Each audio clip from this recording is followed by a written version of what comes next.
Hello, I am Dr. Amy Wise. I am the owner and creator of Happy Kid Functional Medicine. We are a functional medicine that looks for children with neurodivergent issues. So things like ADHD, autism, depression, anxiety, those types of issues are what we usually deal with. We are able to deal with a whole host of diagnoses aside from that as well, but it's just an area that we specialize in.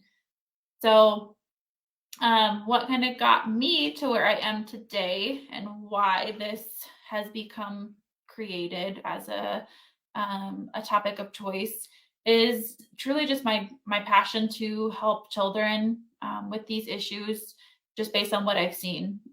So, my history, just to give you a little bit of a background, I've worked in pediatric urgent care. I've done pediatric home health care. I've done some primary care.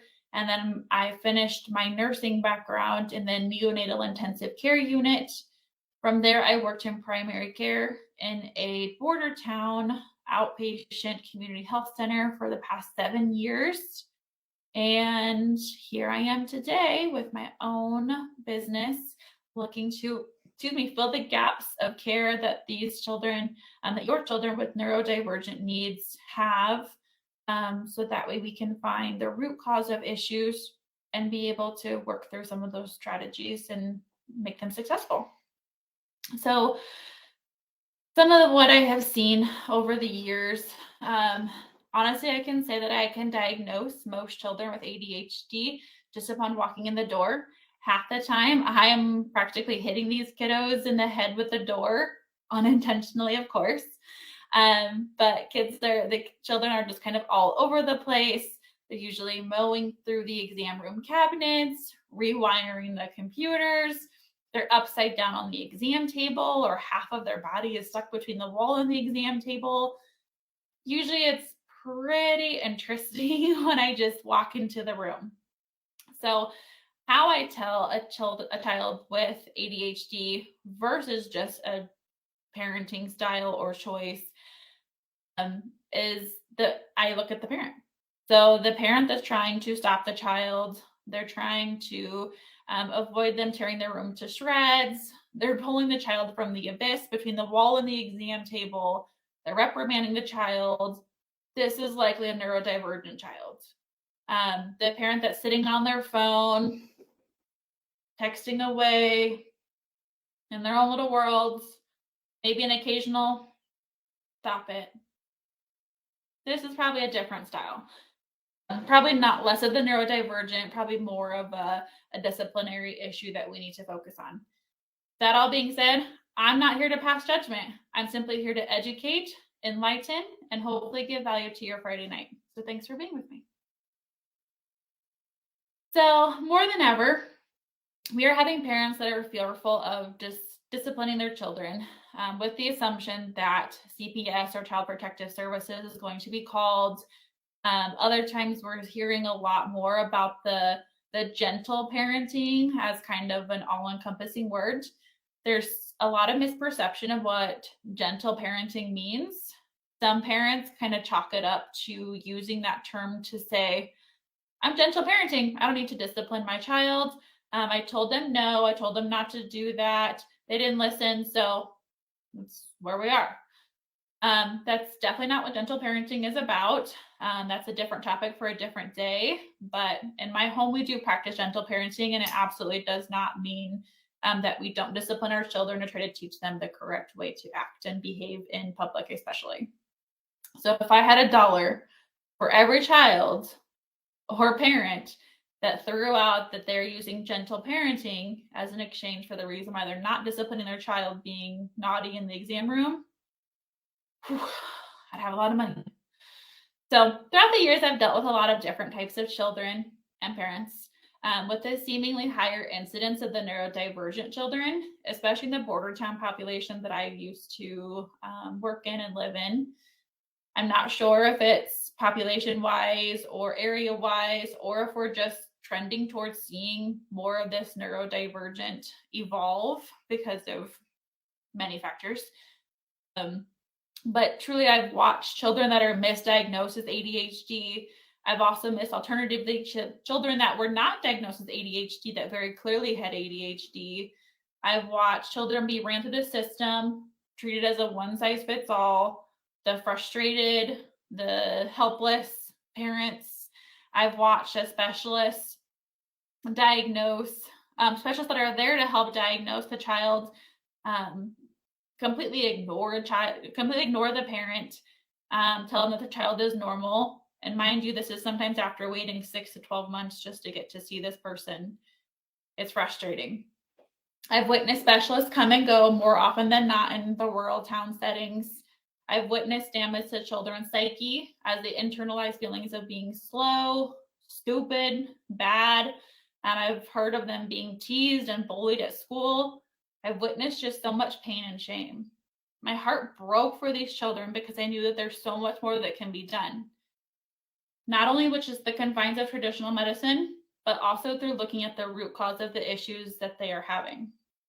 So my passion and my dream for closing some of these gaps that currently exist is through being able to start my own functional medicine practice to work through finding the root cause of these issues that children may be having and to restore the happy kid that the parents know and love, keep families together, and make parenting even just a little bit simpler.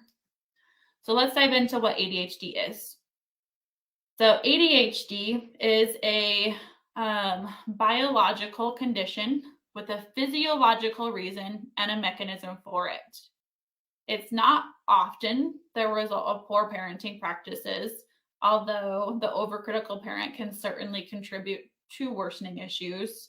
But we look even to adults that were diagnosed later in life. We a lot of times can link it back to things like an injury, an illness, a hormonal response, a dietary component, a bacterial overgrowth. There's lots of different reasons as to why ADHD can evolve. So it ends up being a family condition. So if one person in the family has it, it ends up affecting the whole family because we love the people in our family and we want to see them thrive. Oftentimes parents are having to adapt to life of just completely different from what they visualized. No longer does it fit in this perfect little box of doing things the way that we see them being done in the time that we see them being done. It's having to learn and adapt to what these ADHD children need and trying to play on their strengths rather than their weaknesses. So ADHD impacts the executive functioning center of the brain. So that means it affects the short-term memory recall, the working memory, prioritizing, planning, starting and completing tasks, attention to detail, and emotional self-regulation. Let's just stop there and see how many people would say, hey, this sounds exactly like me. Absolutely. So ADHD, don't be surprised if when you're getting examined with your child, if it sounds exactly like something you have. So many times the parent isn't even diagnosed with ADHD, but they come in to discuss their child and they're like, whoa, I actually have ADHD too. So it's pretty interesting. Many describe ADHD as being an invisible disability. So everybody may think that the child seems normal, they look normal, there's no genetic look, or we call it like a facies to these children. But what the difference is they do or say something that's against a societal norm, and everybody goes, what are you doing?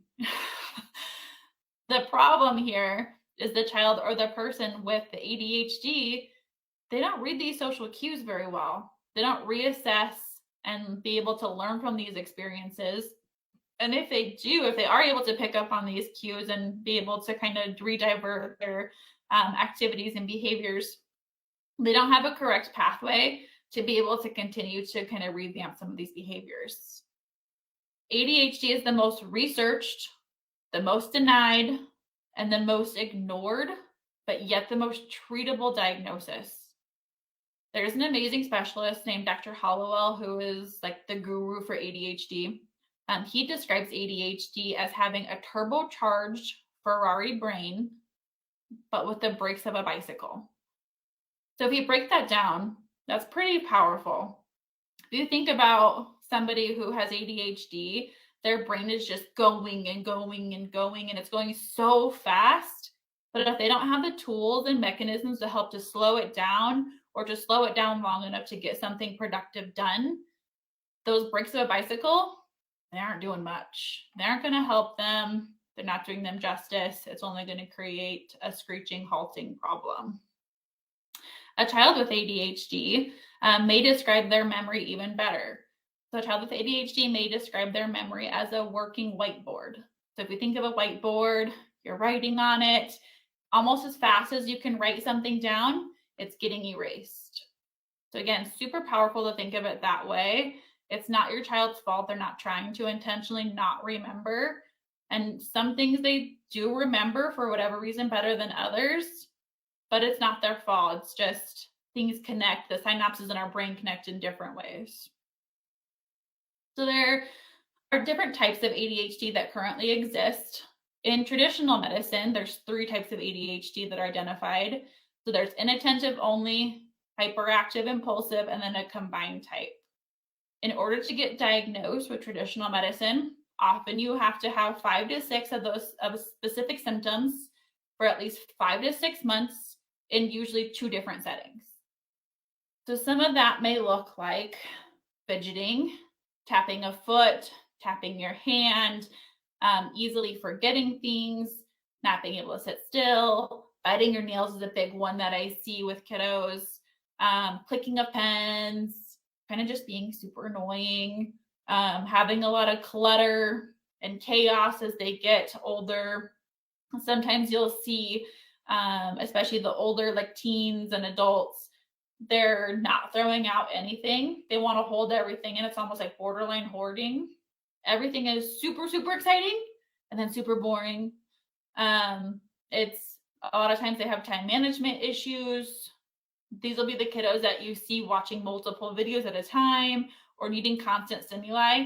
So you'll see them have the TV on with a tablet, or you'll hear them or see them have their AirPods in while they're trying to do homework. They just need that constant noise and stimuli going to keep them going. So alternatively, there's a functional medicine specialist, Dr. Daniel Amen, who identifies 7 types of ADHD through looking at the brain through what are called SPECT scans. So SPECT scans are looking at the glucose metabolism in the brain. The brain, just to kind of give you a background, operates on glucose or ketones. So kind of just diving a little bit further than that, dementia and Alzheimer's, they tend to consider to be like a type 3 diabetes because of the role of insulin resistance in the brain and the cell's inability to be able to respond to insulin and get fed correctly in these issues. So using that information, Dr. Amen looks at the brain, the metabolism in the brain, and has identified 7 different types of ADHD. All of the symptoms of these are a little bit different, and they're all going to need a little bit different treatment as a result. So there's classic ADD, as we know it, inattentive, easily distracted, hyperactive, disorganized, impulsive. Then there's inattentive, of course, the short attention span, easily distracted, disorganized, procrastinating everything. The overfocus ADD, which has the core symptoms of being inattentive, distractible, but also trouble shifting their attention from one area to another, going from thought to thought or task to task, getting stuck in negative thought patterns or behaviors. There's temporal lobe ADD. Again, some of the same symptoms overlap with the other ones, but a lot of times they often have learning, memory, and behavior problems. Sometimes they're quickly angered, they're aggressive, paranoid. Limbic ADD oftentimes have a lot of the same symptoms in addition to low-level sadness, not quite as extreme as like a full-on depression, but super moody, low energy, frequent feelings of being helpless or having excessive guilt, low self-esteem. The Ring of Fire sounds fun. Probably not for the child, but they oftentimes have sensitivity to noise, light, touch. They may even be mistaken for having like an autism because of these types of issues. Periods of being mean, having nasty behavior, being unpredictable, speaking very fast, very anxious, and have absolutely just a ton of fear. And then the final type is anxious ADD. As you would guess, it has that added factor of being very anxious and tense, having a lot of physical stress symptoms like headaches, stomach aches, predicting the worst, kind of just freezing up in anxiety situations. So, what is the cause? Honestly, we're not super sure. So, there's a lot of controversy in mainstream media and in different social groups of whether vaccines can cause ADHD, autism, neurodivergent diagnoses. That being said, the American Academy of Pediatrics says that these diagnoses, particularly ADHD, is not from too much sugar, cannot be caused from food additives, allergies, or vaccines. That all being said, that does not mean that those things like sugar, food additives, vaccines, allergies can't affect or exacerbate issues in a child that's neurodivergent. So ADHD, autism, ODD, the oppositional defiant disorder, depression, anxiety, etc. It does not have to be something that causes it in order for it to have a negative impact. So things like toxic overloads with heavy metals that exist in our food line, heavy metals that exist in vaccines, taking immune system hits with our diet, with, again, vaccines, allergies, food additives, and then the delivery also of the number of vaccines, how we're living, what our environment is. All those things play a huge role.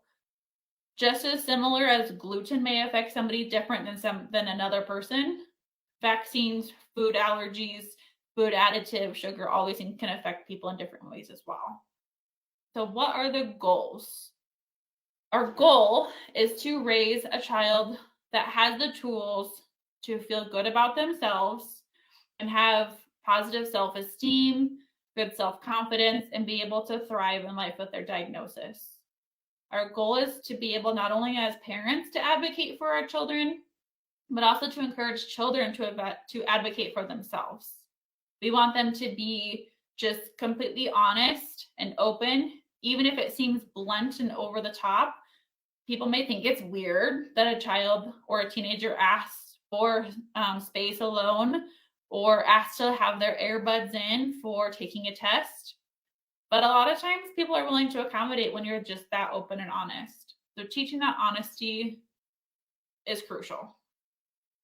Management of ADHD. First and foremost, we want to exhaust all possible remedies before going into anything else. So we want to exhaust all the conservative, natural, and lifestyle treatment options that are available. We need to train for coping skills. We want to start with ruling out things like gut health or hormone issues because these are huge. In so many diagnoses in America, it's huge. The foods that we put in our body, the way they're grown, the sources that we get them from, there's so many different aspects to that it's just improbable that anybody, unless they completely grow everything their own, eat no packaged foods, never leave their house, it's improbable that anybody just doesn't have those issues, unfortunately. So some of these things, the gut issues, the hormone issues, they can play a huge cause. Which is it, the chicken or the egg? I don't know, but the impact can be huge. So rather than just trying to decide which one caused what, how about we address the issue rather than stacking up the disadvantages? Let's resolve the areas that we can. Let's look and see if there's any crazy chronic gut infections, untreated Epstein-Barr, candida, or like a yeast infection. The last thing that these poor children need is for us to add more struggles to their already chronic lifestyle issues.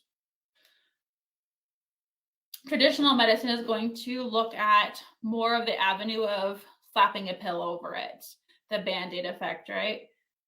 Pills don't teach skills. We need to teach the coping mechanisms for self-care, things like sleep, hygiene, focusing on time management, regulating our emotions, being able to transition from task to task, not getting hyper-focused. Medications certainly do have a place. That's absolutely true. The goal, if somebody does have to be on medications to kind of survive and thrive, we want them on the lowest dose possible. It's going to be workable for them. We want it for the shortest term possible.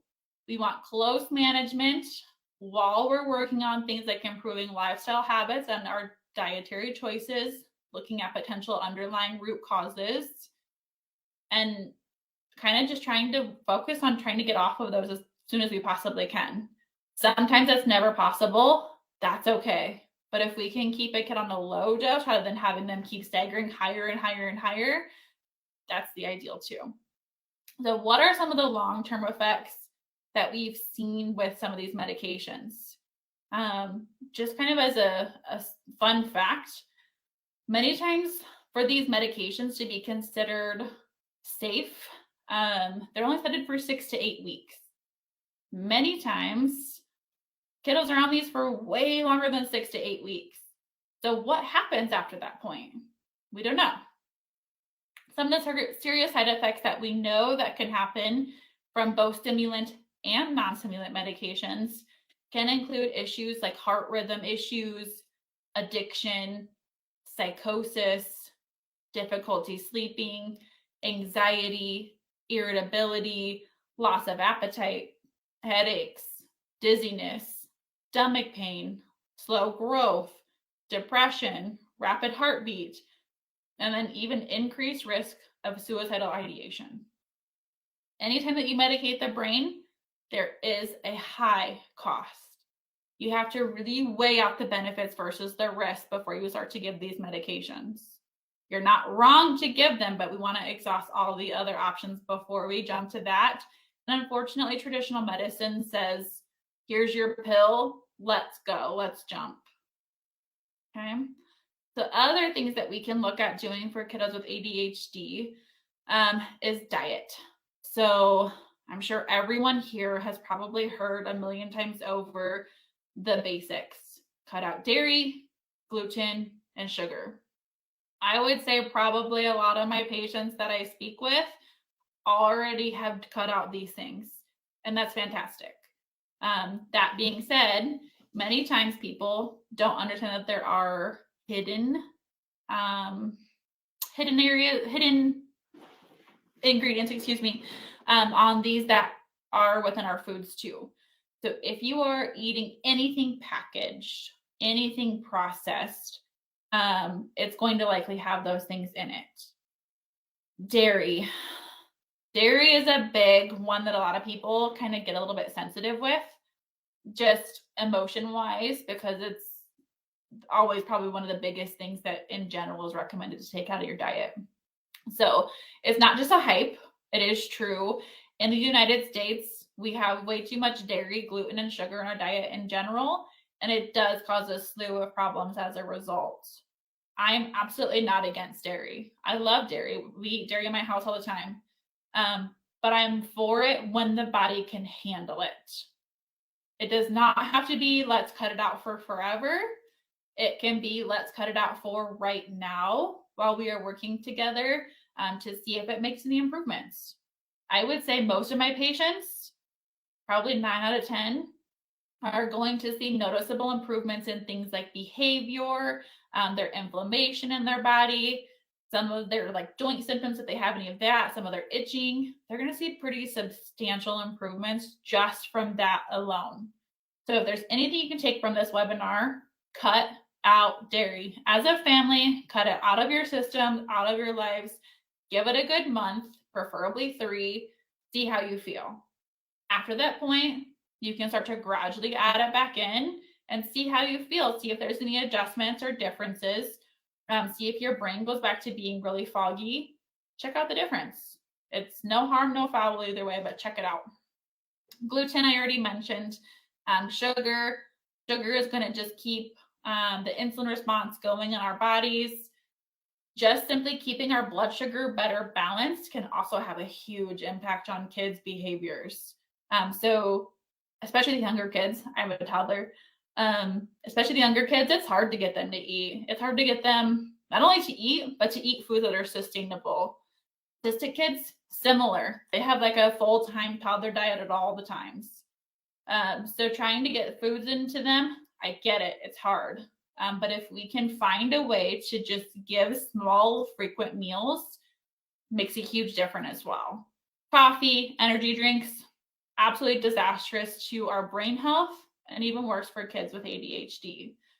So if you see teenagers that are just constantly chugging down those energy drinks, good idea, they probably have ADHD, but also it's only making it 10 times worse because we're messing up our gut. So what can we do? Other than the things mentioned, our diet, potentially adding in medications, lifestyle habits, there's some really fun apps called Gamify Life. Gamify Life apps to make ordinary tasks into a game. So these are more fun for older kids like school age, or even adults can use them as well. I think they're a blast. So examples of this are Epic Win, Super Better, Habitica. It just uses apps that just make mundane tasks fun by giving you little like reward systems. And that just makes it so much more enticing and motivating. If your child is in school, traditional school, make sure that they have accommodations in place. So children with ADHD are able to get support. So just ask your teachers, ask your principal for a meeting on this. It's usually called an IEP or 504 plan. It can be as simple as just changing where a child sits in a classroom, allowing for a fidget toy, allowing extra time for testing, potentially doing oral tests versus a written test. It truly can be something so simple. It doesn't have to be elaborate, but work on those things with their traditional school teachers if necessary. A lot of people that I work with do more of the unschooling or the homeschooling. So you probably have some different strategies in place already. So that's awesome. Let's see here. I think that I went through a lot with you guys tonight. I don't want to keep overwhelming you with just a ton of blabbering information. So if you are finding that this resonates with you, is something you want to learn more about and want to potentially get scheduled to see if we can work with you and your child, find out what works for you and if we are a great match, please get that scheduled. We offer a no charge Happy Kid consult. You can do that through either Messenger, you can message me and I will be happy to set that up for you. We also have a website, happykidfunctionalmedicine.com. We're also on Instagram, Facebook. We're starting a YouTube channel. So lots of great ways to reach us. So just let me know. Otherwise, any questions anybody has?